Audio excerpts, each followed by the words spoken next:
Boa tarde, galera aí do canal do Psicanalista. Aqui quem vos fala é Charles Lins, psicanalista. E eu quero nesta tarde a gente discutir um pouco alguns assuntos importantes para a nossa formação. Nós queremos falar um pouco sobre o inconsciente na análise freudiana, sobre os desejos, sobre a formação de compromisso, sobre a sexualidade infantil, complexo de Édipo, estrutura do psiquismo, transferência e pulsão de morte. Eu espero que você goste desse modelo que nós estamos colocando um pouco de início o vídeo e durante toda a programação nós colocamos em áudio, que eu acho que fica melhor para os nossos queridos ouvintes também e telespectadores assistirem, ouvirem também o áudio, porque eu acredito que foi uma forma melhor de se divulgar. Então eu espero que você goste, curta e compartilhe. Qualquer dúvida nos pergunte, que nós estamos aqui para tirar as dúvidas dos nossos colegas. Um grande abraço e uma boa tarde.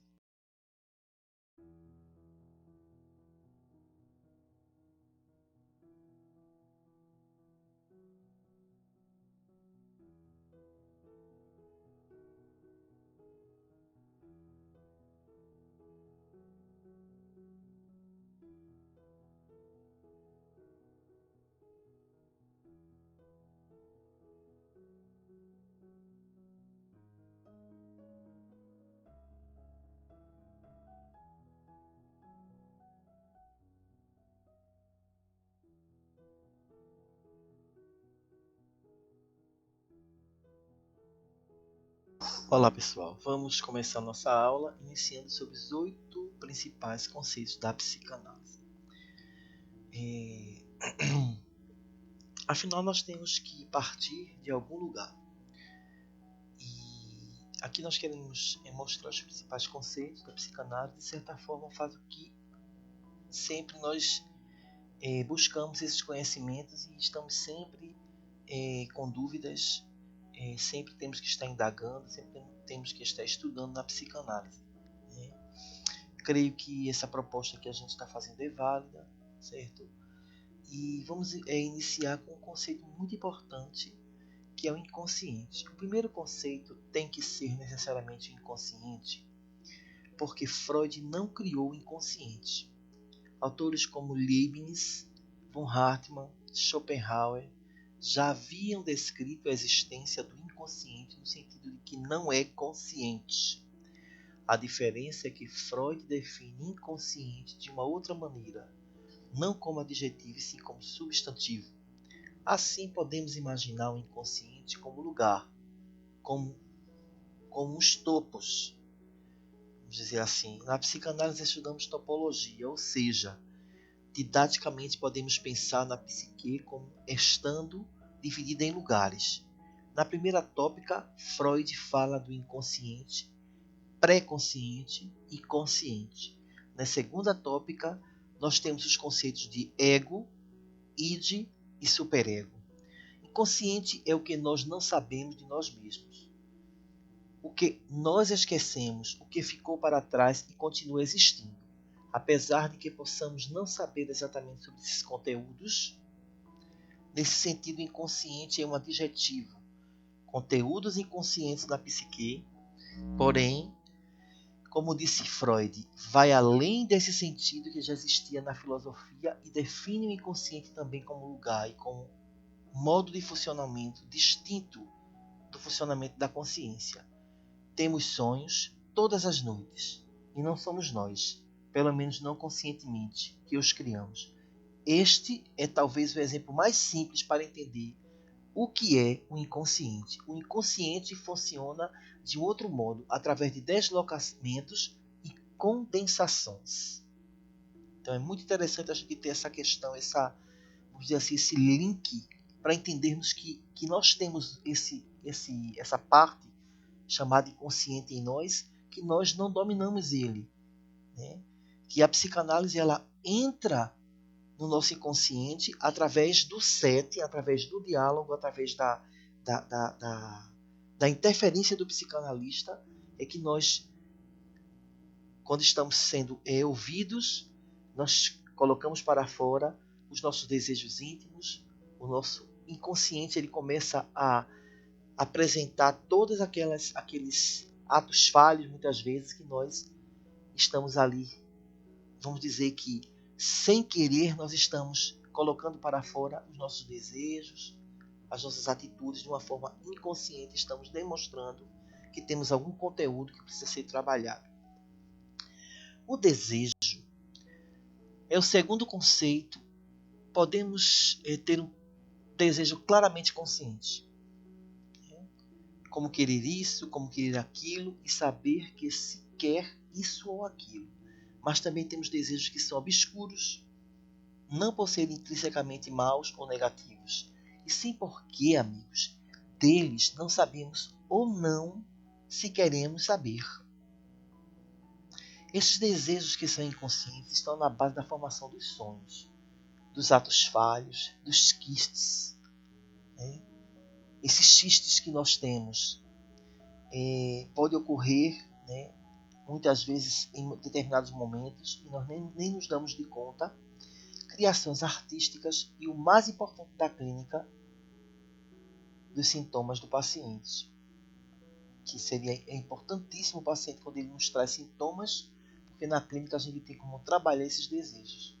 Porque ele é colocado para fora, ele é posto no setting, e nós, aos poucos, nós vamos interpretando, nós vamos adquirindo, vamos dizer que base para tratar e para trabalhar aquilo no paciente. Desejar é desiderare. Etimologicamente significa deixar de considerar as estrelas. E considerar é levá-las em conta. E também do Chico Buarque, Talvez o Renato Manzi o cite A Trama dos Conceitos. O que não tem governo, nem nunca terá, o que não tem limites. E quando a gente fala um pouco de formação de compromisso, é justamente o que reúne todas as formações, sonhos, sintomas, atos falhos, em um mesmo arcabouço teórico. O conceito de formação de compromisso. A grosso modo, podemos entender que uma parte do psiquismo, da psique, quer uma coisa e a outra parte quer outra coisa. Por isso, até um pesadelo é uma realização do desejo. E até um sintoma, aquilo do qual reclamamos e nos sentimos mal, sinto mal, é também uma realização do desejo. Para entendermos o que é uma formação de compromisso, é útil entendermos a ideia de ato falho. Um ato falho, colegas, como por exemplo esquecer de um compromisso, é um erro para a consciência, que talvez se justifique como uma desculpa, mas do ponto de vista do inconsciente é um ato bem sucedido. No fundo, o sujeito não quer ir mesmo no compromisso, por isso se esqueceu dele, claro. Trouxe a desculpa, mas de uma forma inconsciente. Foi um ato falho de não querer estar presente naquele local, ou não querer dizer aquela determinada palavra indiretamente e inconscientemente falou, através de um ato falho. A sexualidade infantil é uma das teses de Freud mais chocantes, segundo muitos autores, para quem nunca estudou psicanálise, mas não é difícil de se entender. Para a psicanálise, a sexualidade é pensada de maneira ampla e não se resume ao ato sexual em si. Nem tem início de puberdade. Na puberdade, desde a infância, o sujeito vivencia o prazer do seu corpo nas chamadas zonas erógenas. Quem nunca ouviu falar nas zonas erógenas? Quem nunca viu quando uma criança se excita? Quem nunca viu uma criança de 1, 2, 3, 4 anos, tocando nas suas partes e sentindo prazer? A fixação da libido nestas zonas, além do que seria normal, coaduna-se com sintomas psicopatológicos da neurose, da psicose e perversão. Por isso que Freud ele tratou a respeito da sexualidade infantil e chocava muitos na sociedade da sua época, porque inclusive até hoje ainda alguns colegas têm um certo preconceito quando vai tratar desse lado aí sobre sexualidade infantil. O complexo de Édipo. O sujeito se forma a partir das identificações com outras pessoas. Não há como negar que a família, especialmente o pai e a mãe, ou a pessoa que assumiu esses lugares, tem especial impacto como influência. O conceito de complexo de Édipo foi reformulado ao longo da obra do pai da psicanálise e acompanhar suas modificações implica em estudar o progresso e alterações de outros conceitos. Contudo, é bastante conhecida a ideia de que o menino tem afetos por sua mãe e rivalidade com seu pai. Isso é praxe, né? De praxe, a gente vê a criança, a menina era ser do pai e o menino ser da mãe. Existe uma rivalidade nessa questão da filha com o pai e do filho com a mãe. Esta formulação, que acompanha em parte o mito grego, é apenas uma das possibilidades da vivência de identificação e rivalidade. Por exemplo, um outro menino pode se identificar com a figura paterna e assemelhar-se depois bastante com seu pai, mas pode igualmente ter o mesmo tipo de desejo que sua mãe, ou seja, um desejo que será dirigido ao homem, portanto, homoafetivo. As estruturas da psique, a partir das relações do Édipo, situadas por volta de 3 a 5 anos, que é a estrutura permanente da personalidade é formada com 3 possíveis resultados: neurose, psicose ou perversão. Isto significa que todos nós teremos uma ou outras dessas estruturas e depois não conseguimos trocar. E isso também significa que a normalidade para a psicanálise não é uma questão de não ter uma estrutura psicopática, mas sim ter sintomas que são menos graves. E nós sabemos que dentro desse patamar a diferença é de grau. De grau. Que grau essa estrutura está? Que grau esta neurose está instalada no paciente? Que grau de psicose ou de perversão esse paciente vai te apresentar no set? Certo? E por fim, a transferência, por penúltima, a transferência, que é o 7º conceito que foi tratado por Freud também. No processo de análise, o sujeito que se deita no divã passa a associar livremente, pela livre associação. A técnica consiste em dizer tudo o que vem à mente, procurando afastar toda e qualquer resistência. Com o processo de análise, o sujeito transfere relações anteriores de sua vida para o analista. Assim, o analista pode ser identificado como uma figura paterna ou materna, ou qualquer outra que tenha importância em sua vida. Então, o processo de transferência ele é um processo normal que acontece no set e o psicanalista ele tem que estar trabalhado para que ele não possa contra-transferir, né?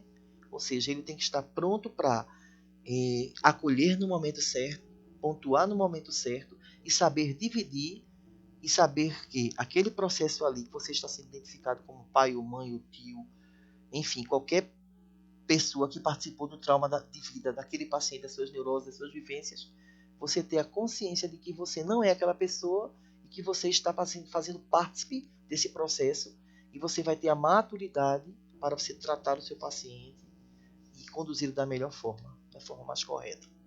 A pulsão de morte é um conceito mais complicado de entender. No começo da psicanálise, Freud tinha a ideia de que a psique buscava o prazer, o que é sentido como desprazer, então, era explicado como um conflito psíquico. Porém, depois de 1920, Freud entendeu que o funcionamento último da psique vai mais além do princípio do prazer. É o que é traduzido na psicanálise lacaniana como gozo. A psicanálise lacaniana ela traduz como gozo. O exemplo paradigmático é do garoto que fica trazendo de volta a ausência da sua mãe, no jogo que ficou conhecido na psicanálise como Forte Dá. Em poucas palavras, Freud notou que existe uma tendência na psique que também buscar o desprazer é a repetição do desprazer. Entretanto, nem todos os psicanalistas aceitam esta tese, que faz parte da obra final de Freud. Então, esses 8 temas aqui, eu espero que tenha pelo menos aberto a visão dos colegas, mais dos alunos, vamos dizer assim, né, dos que estão ingressando nesse processo de conhecimento. Mas eu também quero deixar claro que depois nós vamos trazer cada tema desse de uma forma mais ampla. Nós vamos trazer de forma mais ampla sobre o inconsciente, vai ser um vídeo. Sobre o desejo, vai ser um vídeo. Sobre formação de compromisso, vai ser um vídeo. Sexualidade infantil, complexo de Édipo, estrutura da psique, transferência e pulsão de morte. Um grande abraço, eu espero que você tenha gostado. Você curta, compartilhe, dê o seu like. E estamos aqui para aprender. Psicanálise é vida.